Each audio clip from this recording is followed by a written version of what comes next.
Bapak Ibu Saudara yang terkasih dalam Tuhan Yesus Kristus, saya akan menyampaikan firman Tuhan yang tertulis dalam Yoel pasal 3 ayat 1 sampai ayat 5. Sebelum saya membacakan firman Tuhan, mari kita bersatu dalam doa.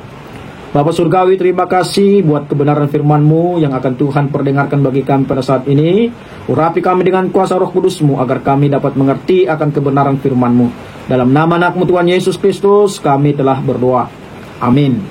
Bapak Ibu Saudara yang terkasih, firman Tuhan yang tertulis dalam Yoel pasal 3 ayat 1 sampai ayat 5. Demikian firman Tuhan. Sebab sesungguhnya pada hari-hari itu dan pada waktu itu, apabila aku memulihkan keadaan Yehuda dan Yerusalem, aku akan mengumpulkan segala bangsa dan akan membawa mereka turun ke lembah Yosafat. Aku akan berperkara dengan mereka di sana mengenai umatku dan milikku sendiri Israel, oleh karena mereka mencerai beraikannya ke antara bangsa-bangsa dan membagi-bagi tanahku. Oleh karena mereka membuang undi mengenai umatku, menyerahkan seorang anak laki-laki karena seorang sundal, dan menjual seorang anak perempuan karena anggur untuk diminum.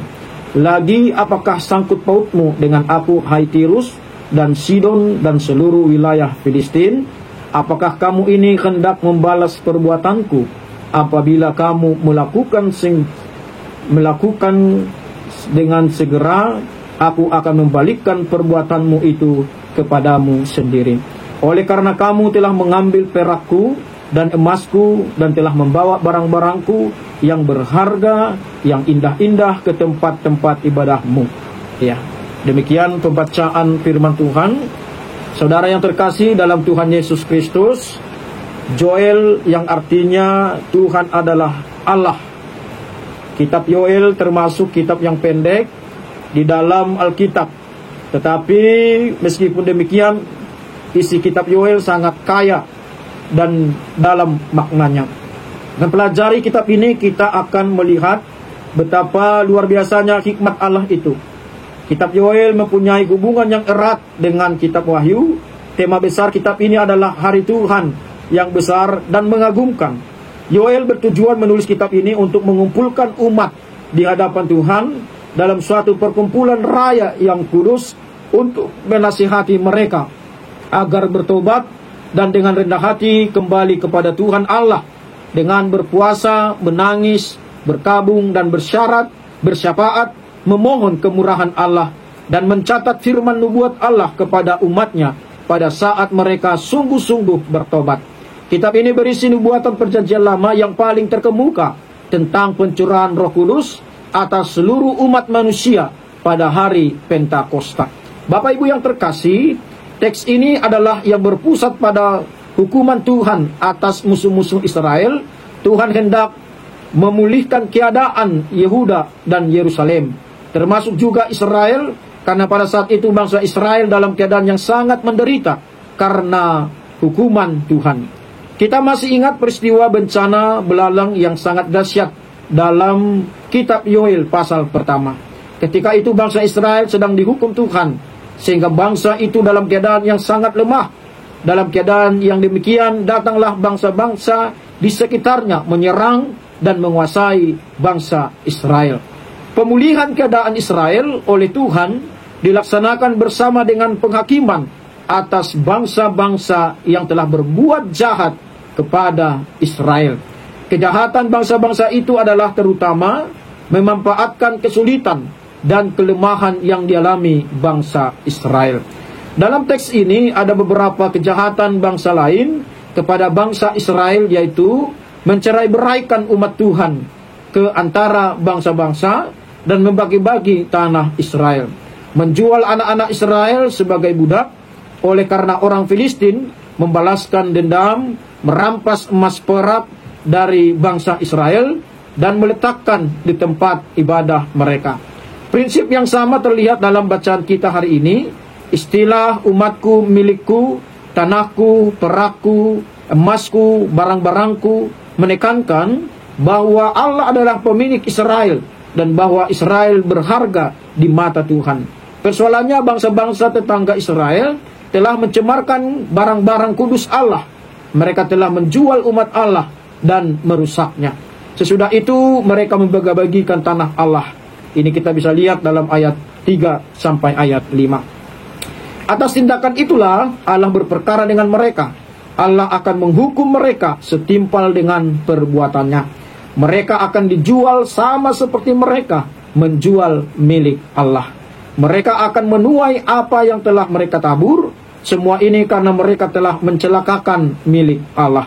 Mereka akan menuai apa yang telah mereka tabur. Semua ini karena mereka telah mencelakakan milik Allah. Allah mengenal kepunyaannya, yaitu Israel. Ia sendiri yang memilih, memanggil, dan mengikat perjanjian dengan mereka. Inilah sebabnya Allah tidak pernah membiarkan umatnya binasa. Sekalipun marah, ia akan selalu memberikan anugerah pengampunan kepada mereka. Allah tidak akan pernah melepaskan umatnya. Pembalasan Allah terhadap musuh-musuh umatnya atas semua celaka dan penghinaan yang telah mereka perbuat dengan menimpakan kembali semua perbuatan itu ke atas kepala mereka sendiri. Penghakiman Allah atas segala bangsa ketika takaran pelanggaran mereka sudah penuh. Ia akan tampil di hadapan umum untuk membinasakan semua orang berdosa yang tidak bertobat dan mendatangkan penghiburan kekal bagi semua hambanya yang setia. Kita sering mendengar tentang tahun penebusan dan tahun penggancaran karena perkara Sion. Kini di sini kita membaca suatu penjelasan tentang pelaksanaan tahun tersebut dan sebuah nubuatan tentang apa yang akan dilakukan ketika waktunya tiba. Kapan pun itu, sebab penebusan itu sering terjadi dan pada akhirnya akan datang sekali saja untuk selamanya. Bapak Ibu terkasih dalam Tuhan Yesus Kristus, akan menjadi tahun penebusan sebab Allah membawa kembali tawanan Yehuda dan Yerusalem. Kendati perbudakan umat Allah begitu menyedihkan dan berlangsung sangat lama, namun tidak akan selamanya. Perbudakan di Mesir berakhir pada akhirnya dalam pembebasan mereka ke dalam kebebasan mulia sebagai anak-anak Allah. Biarkanlah anakku itu pergi supaya ia beribadah kepadaku. Perbudakan di Babel juga akan berakhir dengan baik, dan Tuhan Yesus akan menyediakan penebusan menyeluruh bagi jiwa-jiwa yang diperbudak di bawah kuasa dosa dan iblis, dan akan memberitakan tahun rahmat Tuhan itu, tahun Sabat, pembebasan utang dan budak, serta pembebasan kepada orang-orang tawanan. Ada suatu hari, ada suatu waktu yang ditetapkan untuk membawa kembali tawanan anak-anak Allah yang tertawan, untuk menebus mereka dari cengkraman dunia orang mati. Dan waktu itu akan menjadi hari terakhir serta akhir dari segala sesuatu. Bahwa semua bangsa telah menjadikan diri mereka ada di bawah penghakiman Allah karena mereka telah berbuat salah kepada umatnya. Bangsa manapun yang mencelakakan bangsa Allah, mereka tidak akan dibiarkan pergi tanpa dihukum. Sebab siapa menyentuh Israel, kepunyaan Allah, akan dibuat tahu bahwa ia menjamah biji matanya. Yerusalem akan menjadi batu untuk diangkat bagi segala bangsa, tetapi bangsa-bangsa tetangga terutama akan dimintai pertanggungjawaban, yaitu Tirus dan Sidon dan seluruh wilayah Filistin, yang telah menjadi bangsa-bangsa yang telah menyusahkan Israel milik Allah.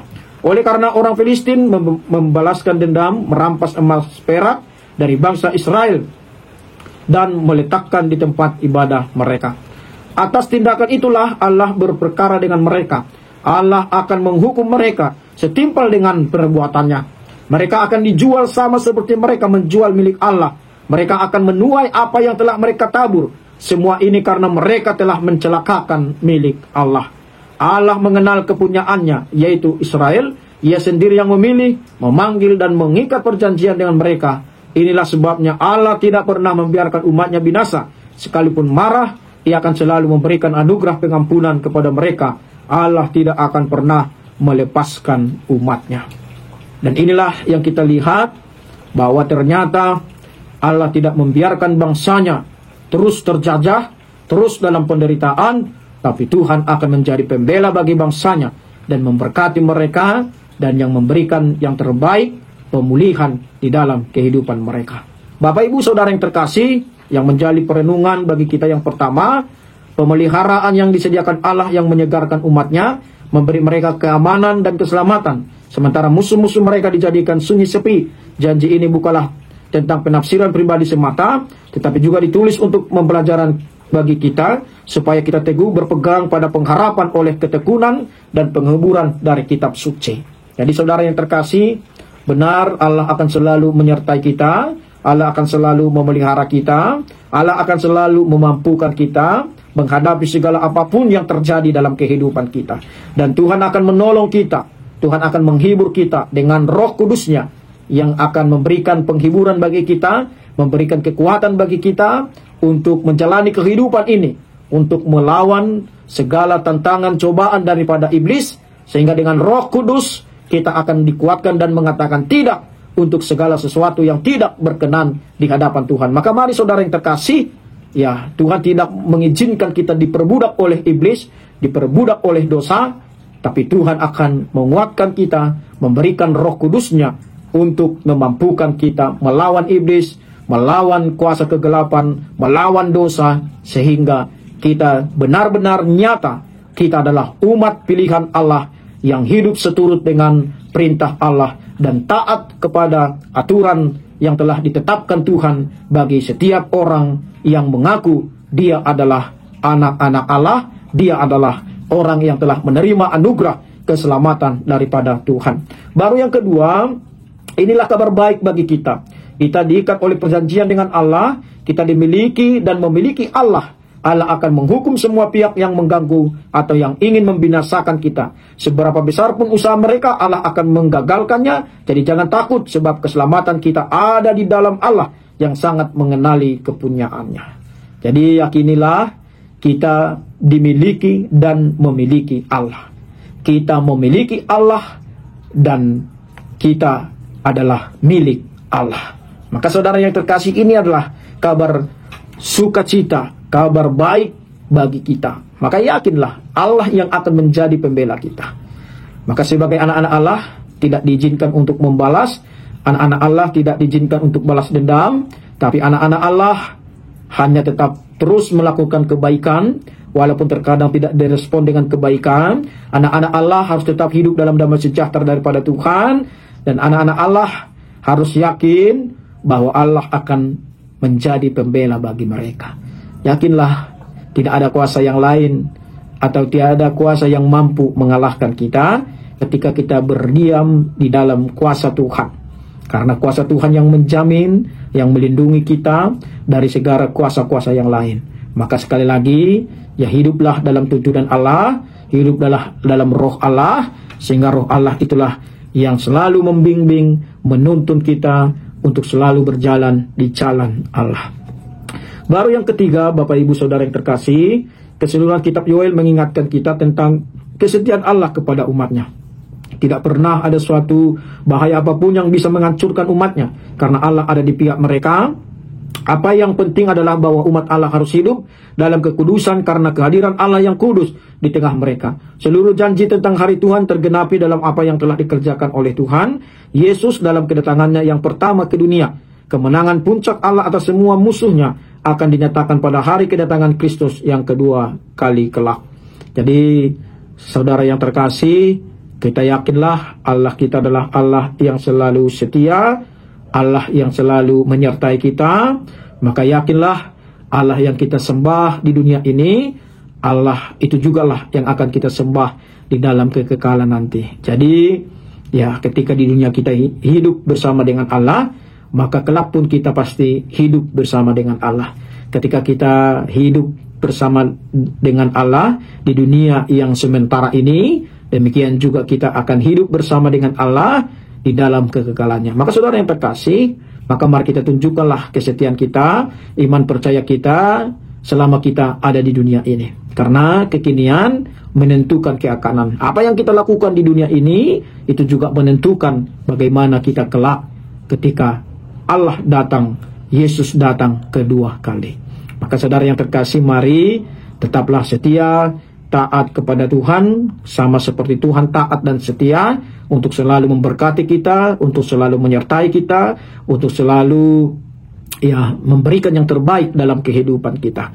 Maka kita sebagai umat Allah juga tetaplah hidup di dalam kebenaran, di dalam tuntunan Allah, sehingga itu akan memberikan sukacita di dalam kehidupan kita, dan Tuhan pun merasakan sukacita melihat anak-anaknya selalu hidup di dalam kekudusan, selalu hidup di dalam kebenaran.